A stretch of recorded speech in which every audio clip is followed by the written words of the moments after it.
going to keep moving, possibly affecting the southeast. Yeah, it is. It's going to snow in the south and the mid-Atlantic, Reynolds. That's pretty clear. The question is exactly how much. Let's address that question right now. Because if you look at the map, there's kind of a couple of pieces here that are hidden, I think. And I'm going to try to explain them for you in detail. We're going to see some snow in Georgia, I think. They're going to be little thin bands of snow Friday night and early Saturday. It could amount to as much as a couple of inches there, you can see on our map.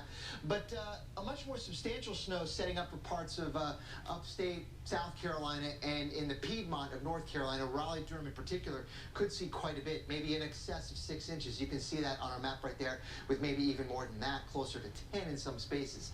But let's have a look and talk about sort of the different aspects to this, because you can kind of see things are lining up sort of linearly right now, from west to east, like about like that. There's basically an area of snow, not all of it is reaching the ground, that's kind of set up from west to east. This is kind of the stripe-like or banded-like nature of the snow that we're going to see initially across parts of the south, as these two very different air masses are competing with one another. We have the mild air to the south, the cold air to the north, and it's right in between. The battleground sets up. That's going to set up for those stripes of snow that's going to eventually move that way.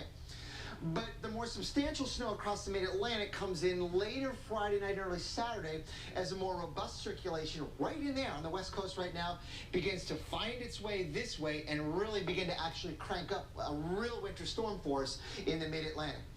So let's time it out now. Beginning on Friday morning, tomorrow morning, you can see how everything's kind of lined up sort of in that fashion, sort of in that banded way with those winds aloft coming in, directions like that, like I told you about.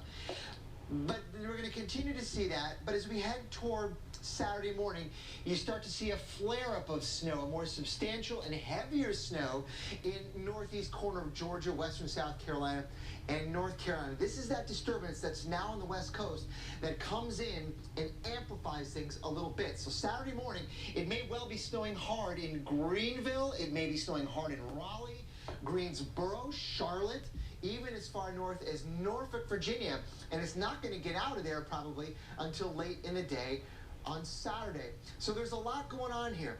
In the south, across parts of Georgia, maybe a couple of inches right now, 1 to 3 in Atlanta, just 20 miles north of Atlanta. You may not get any at all. Good news for those folks. But farther to the north, across the mid-Atlantic, there's a high probability, more than 60% chance, obviously, of getting more than 2 inches of snow, which is why our forecast here is going for 8 to 10 inches across parts of North Carolina, Reynolds, and I know you're going to be there and covered for us on the weekend. Absolutely. I know that we're going to be joined by something else after that moves out, and that's going to be a lot of cold air that's going to be filtering the system, which means, yeah, we're all going to be shivering. That story coming up as Weathers in Alive returns. Sit tight, grab some coffee. We'll see you on the other side.